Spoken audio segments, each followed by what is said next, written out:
Now at 8, Muncie Mayor Dan Ridenour touches on the state of the city.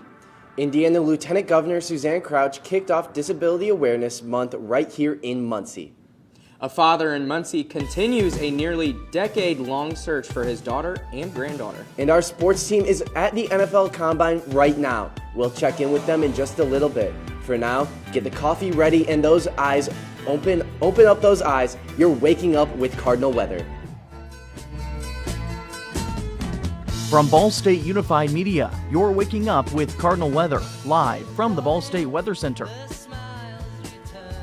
Good Friday morning to you. You're waking up with Cardinal weather. I'm Mason Trowbridge. And I'm Max Robson. Yesterday, Mayor Dan Ridenour gave his annual State of the City address. He touched on new housing developments and a new crisis center in the works. Newslink Indiana's Madeline Kerr was at the event. Yes, the mayor gave his address right here inside the Ball State Alumni Center. He spoke about the work that the local government has been doing and what's in store for the future of Muncie. Take a look. You know, I am pleased to report that the state of the city of Muncie, Indiana is strong. The administration started off with three main focuses. We had financial, we had public safety, and we have infrastructure. Those were the main things that we felt like we had to resolve right away. According to the mayor, Muncie's debt has decreased by around $5.5 million. Police training has increased, and the city has added 270 new houses with more on the way. We are better off today in 2022 financially than in 2019. We have more housing options available for our residents to both retain residents and to add new residents. The debt decrease has made way for new investments, including 2 new fire stations. I can say with full confidence that we are better off with public safety. Another new addition planned for 2023 is a 24-hour crisis center aimed at helping those dealing with drug addiction. We're not stopping here. This is the first step in trying to help solve this solution. And that was the main focus of the address, the long term. I have to make sure that our city is in a better place after I leave than when I came. Ridenour says he is confident the city is moving in the right direction. It's what I've been doing, and it's what I will continue to do, is to hire the right people, make decisions that are long-term, and help our city in a positive way. The mayor says that he is focused on the future and the development of Muncie. From infrastructure to public safety, he says there have been and will continue to be a lot of changes for the city. In Muncie, Madeline Kerr, Newslink, Indiana. Indiana Lieutenant Governor Suzanne Crouch visited Muncie this week. She and other community leaders honoring Disability Awareness Month by visiting the Erskine Green Technical Institute. I was able to go to the kickoff. Let's take a look. With March being Disability Awareness Month, city and state officials felt the need to help out. And the Erskine Green Training Institute is inside the Marriott Hotel here in downtown Muncie, and it provides an opportunity for those with intellectual and physical disabilities to be able to get trained and become employed. Muncie Mayor Dan Ridenour and Lieutenant Governor Suzanne Crouch hosting a press conference today. They're hoping to bring awareness to unemployment rates of those with intellectual or physical disabilities. I also am here because I want to highlight kind of the importance of the Erskine Green Training Institute. Her main focus being House Bill 1160. And that bill actually provides workforce training for Hoosiers with intellectual and developmental disabilities in manufacturing jobs.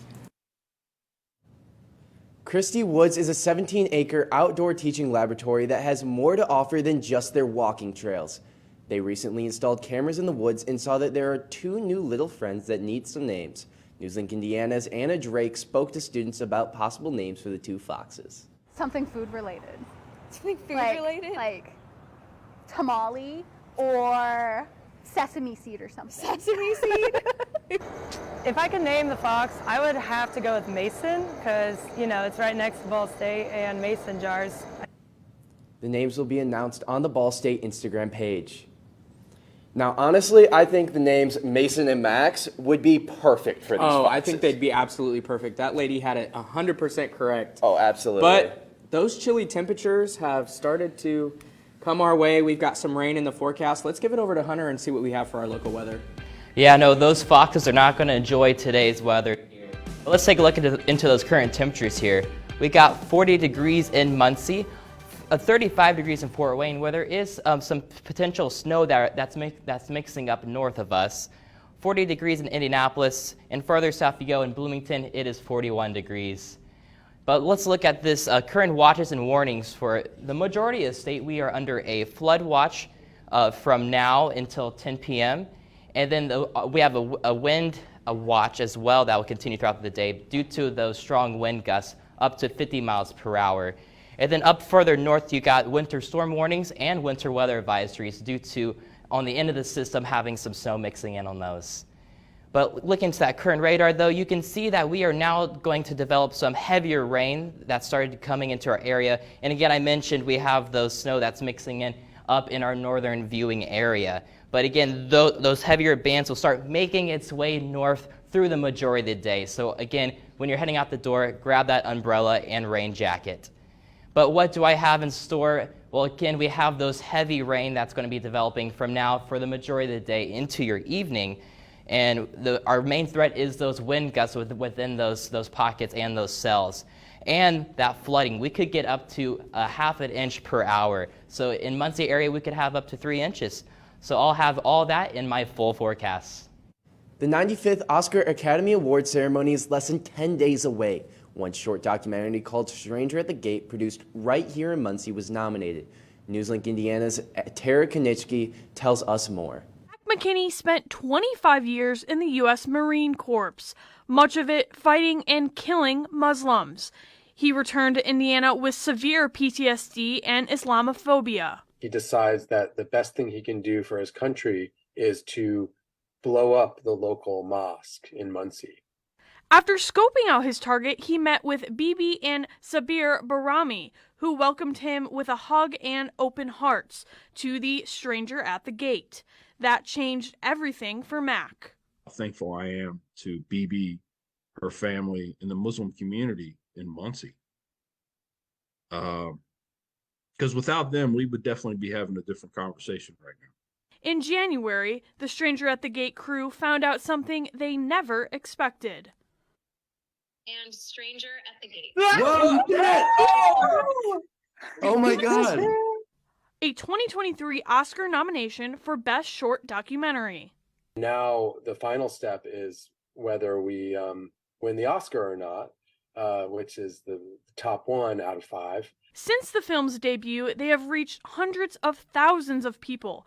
Seftel says the film has a deeper meaning. We welcome people with kindness if we are open-minded and kind to others.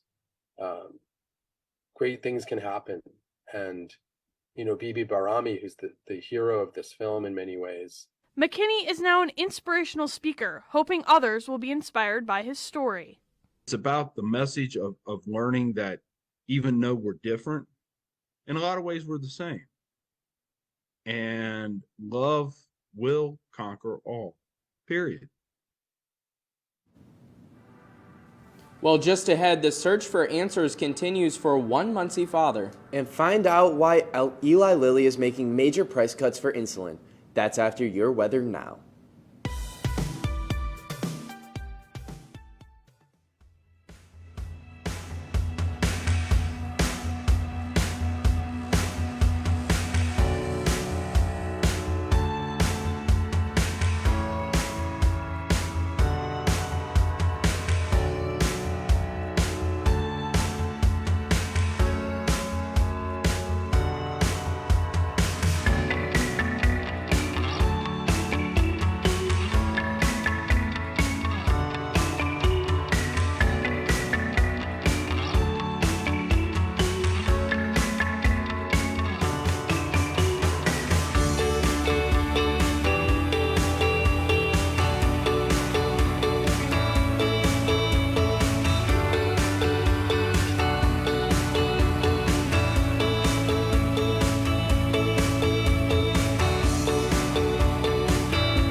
The verdict is in. A South Carolina jury has found disgraced attorney Alec Murdaugh guilty of murdering his wife and son. Jurors took less than 3 hours of deliberations before they shared their verdict in the double murder trial yesterday. Murdaugh was convicted of all 4 counts related to the shooting deaths of his wife Maggie and son Paul, including the 2 counts of murder. When the motion was renewed, the court found that the evidence was sufficient for the jury to find the defendant guilty. That was after jurors heard closing arguments from both the defense and prosecution yesterday. Why did they never take DNA samples off of Maggie's clothes, her dress? Why did they never take DNA samples off Paul's clothes? It was lied and lied and lied and lied, and it's been okay. We respectfully request it stops here today. No, it's not okay. He is set to be sentenced this morning. The state attorney general's office has said they will not seek the death penalty, so Murdaugh faces the possibility of life in prison without parole. A man is still searching for answers in the case of his missing daughter and granddaughter. Newslink Indiana's Anna Chalker spoke with him. Let's take a look. I feel like half my heart's missing. For 9 years. I've kept my fight alive, and kept her face out there. Court documents show Ashley Mullis was reported missing in September 2013, right after she and Daniel York had a baby. Hard to understand, hard to comprehend that somebody could actually physically do that. According to a probable cause affidavit, detectives believe Dan and Sheila York took Ashley's daughter to Florida in 2015. Sheila filed for custody of the girl but gave false information to a judge. When Dan passed away, Sheila took the girl to North Carolina. We had investigators go to North Carolina and we actually found Sheila. Sheila was arrested. In February, York drove to Delaware County where she turned herself in and she was released on bond again. And the main goal for law enforcement is getting Morris's granddaughter back home. Honestly, the child is the one that's suffering the most right now. The ultimate goal is to get this child back with its rightful family. The last time Morris saw his granddaughter, she was 7 months old and missed all of her first milestones. Really just never got the chance to really physically know her. Now he's fighting for custody of his granddaughter and wants justice for his family. And if he wins... First thing I'm going to buy her is a pony. I want to fulfill her dreams right off the bat. But before he can get his granddaughter home, he wants her and Ashley to know, I love you both dearly, and I'll be there forever for you. You ain't getting out of my sight. York's initial hearing is set for March 15th. This hearing is for the kidnapping of Ashley's daughter. The Indiana State Police has seen a rise in phone scams. According to a press release, the scam involves using the ISP headquarters number. The scammer uses a caller ID showing Indiana State Police and says they're an Indiana Police State Trooper. They threaten people saying they'll be arrested if they don't make a payment for drug charges pending in Texas. The ISP wants to remind all citizens scammers play on emotions and fear. The best way to protect yourself is to ignore suspicious calls and report them. Governor Eric Holcomb is pushing back on the Environmental Protection Agency's decision to transport hazardous materials from the East Palestine train derailment to an Indiana facility. In a statement Tuesday, he stated, quote, "There has been a lack of communication with me and other Indiana officials about this decision." The EPA announced that 2 new hazardous waste sites will receive some of the shipments from the East Palestine in Grafton, Ohio, and the landfill in Rochdale, Indiana. Pharmaceutical company Eli Lilly is cutting the price of its insulin products in a big way. Lilly CEO Dave Ricks announced pocket costs on the life-saving drug at $35. As of May 1st, Lilly is reducing the list price of its non-branded insulin to $25 a vial. Right now, it's listed at $82 a vial. Although insulin is relatively inexpensive to manufacture, the cost has been rising for years. The American Diabetes Association says the average price of insulin nearly tripled between 2002 and 2013. It's been more than 3 years since the first COVID-19 case in Wuhan, China, and still U.S. intelligence remains divided on its origins. A new low-confidence assessment from the Department of Energy found that the pandemic likely originated from a lab leak in 2021. Some intelligence agencies made a, quote, low confidence assessment that the virus likely jumped from animals to humans naturally in the wild. The uncertainty is in a large part because Beijing has not cooperated with the efforts to investigate the matter. If we're going to do something to strengthen the World Health Organization, then we're going to have to push China to be more active in it and to, of course, be more honest about what happened 3 years ago in Wuhan with the origin of the COVID-19 crisis. All right, thank you guys. You're driving home anytime soon over the next couple of days, you are in for quite a wild ride. Right now, we have a storm system moving up here from the south right now, warm front pushing into Indiana right now. And as we head throughout the next couple of days, you should expect, especially over the next 24 hours, you have a big chance of severe storm outlook.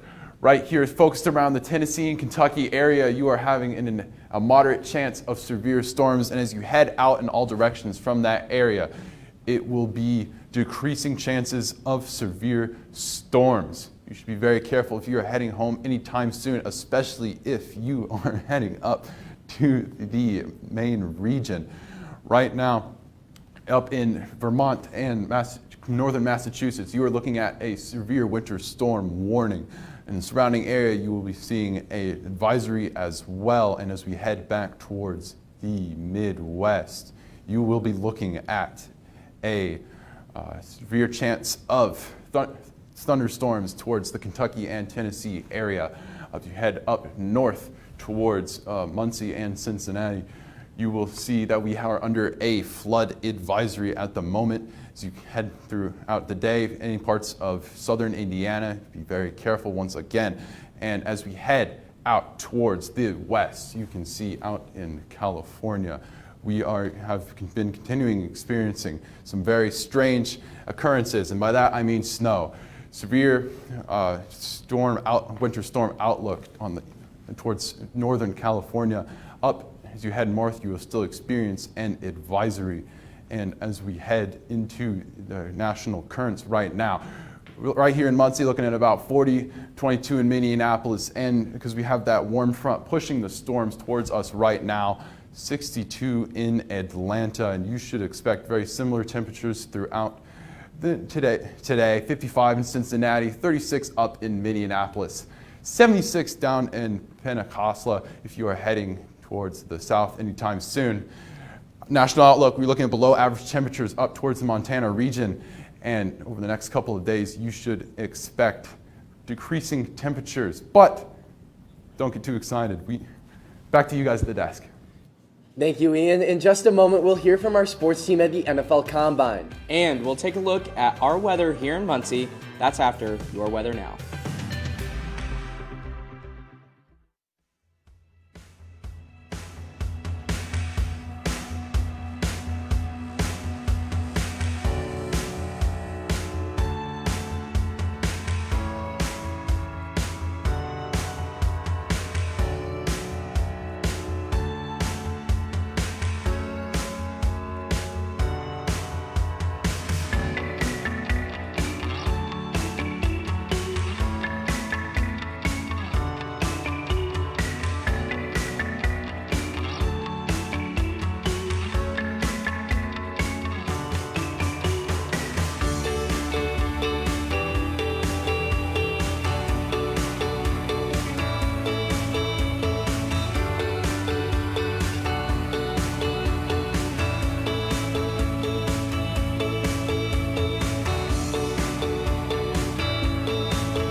got that dog in us. And, I love coaching on the staff really just because like the structure, they real strict and accountable. They all about the details over there. I say they really prepared me to be a pro.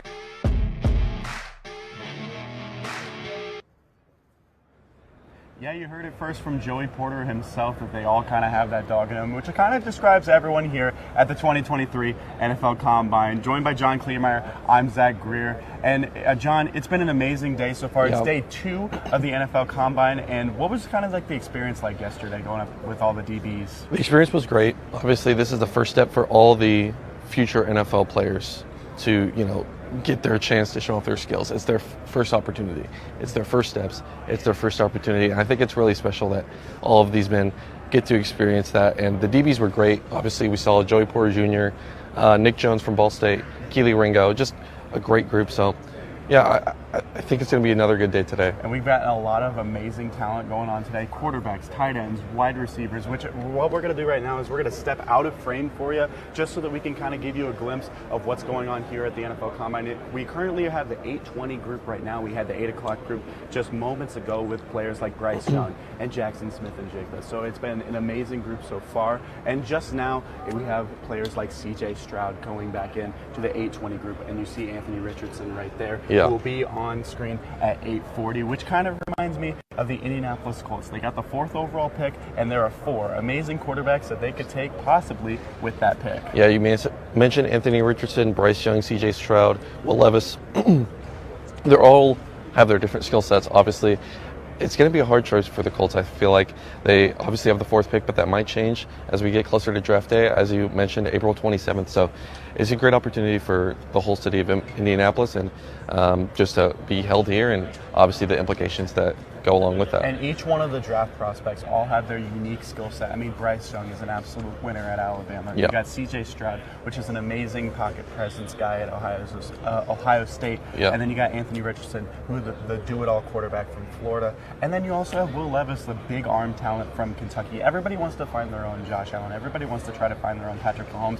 The Indianapolis Colts are really trying to do that with the 4th overall pick. Yeah, it's really up to them. The destiny is really in their hands. Obviously, the Texans are right above that. They might go for a quarterback. There's other teams that will trade up.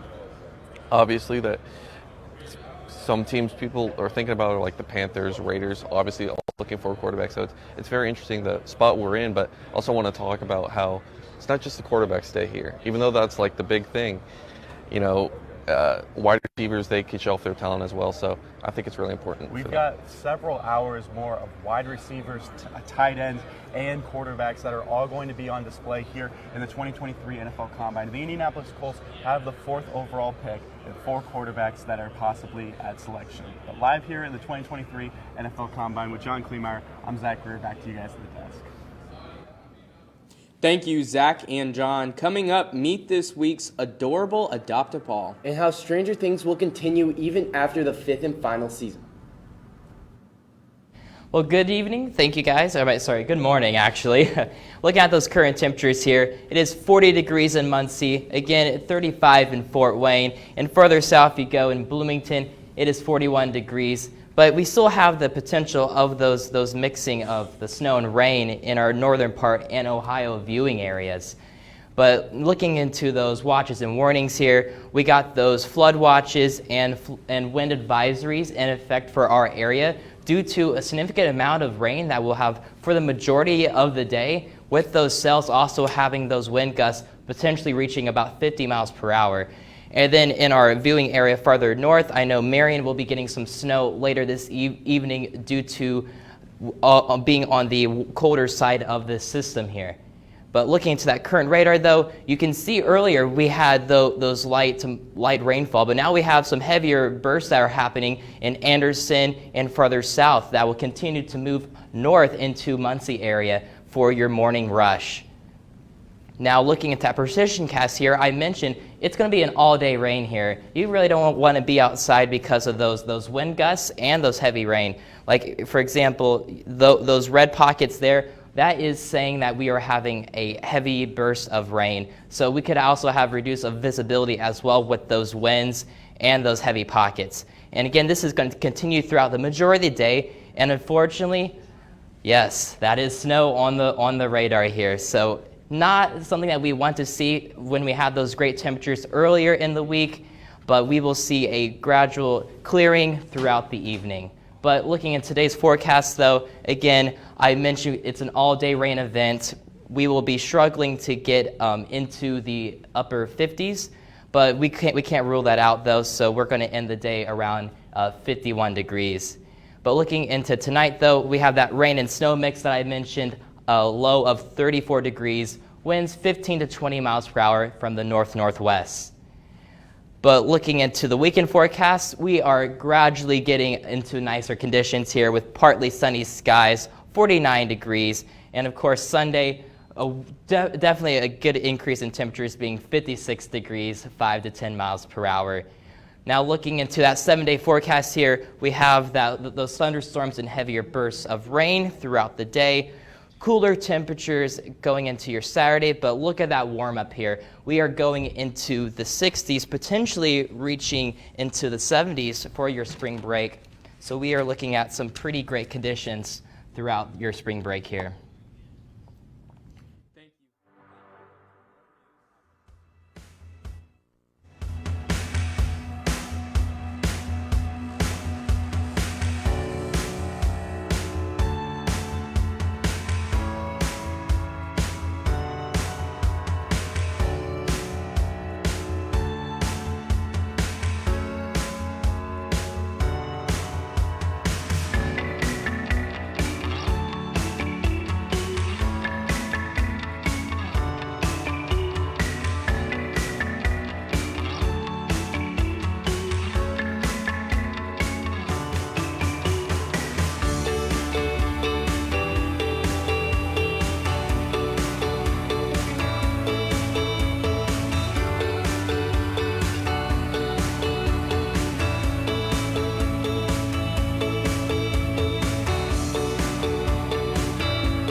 Welcome back. In partnership with Muncie Animal Care and Services, we're highlighting a pet who's looking for a forever home.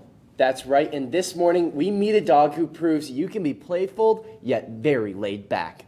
Give a warm welcome to Alice. She's a 2 to 3 year old boxer mix who has been in the shelter for more than a year. She doesn't like to share with her people with other animals, but she makes up for it with all her love. She can sit and is overall very well behaved. And who wouldn't say yes to those ears? If you're interested in adopting Alice or any other pet, just head over to thecityofmuncie.com. TikTok has announced a new way to prevent teens from endlessly scrolling on its app. The social media platform says in the coming months, accounts for users under 18 will default to a 1-hour screen limit. Once 60 minutes hits, the teens will be prompted to enter a passcode to extend their time on the app. This new setting is able to be turned off, but if it is, teens who spend more than 100 minutes a day on TikTok will be prompted to set a daily screen limit for themselves. TikTok also announced an update to its family pairing feature. The legendary rock band Kiss has announced their final tour. The End of the Road tour will kick off this October in Austin, Texas. Kiss will make stops in 18 cities, including Los Angeles, Seattle, Knoxville, and Montreal. The band will finish their career near where they started 50 years ago, New York City's Madison Square Garden. Fans bracing to say goodbye to Stranger Things after its 5th and final season may not have to do so after all. Netflix announces the hit sci-fi horror show will take on a new life as a stage play. Stranger Things: The First Shadow will make its world premiere later this year at the Phoenix Theatre in London. That's all for Cardinal weather this Friday morning. Thanks for joining us. We'll see you in 2 weeks. Have a great rest of your Friday and a fantastic spring break.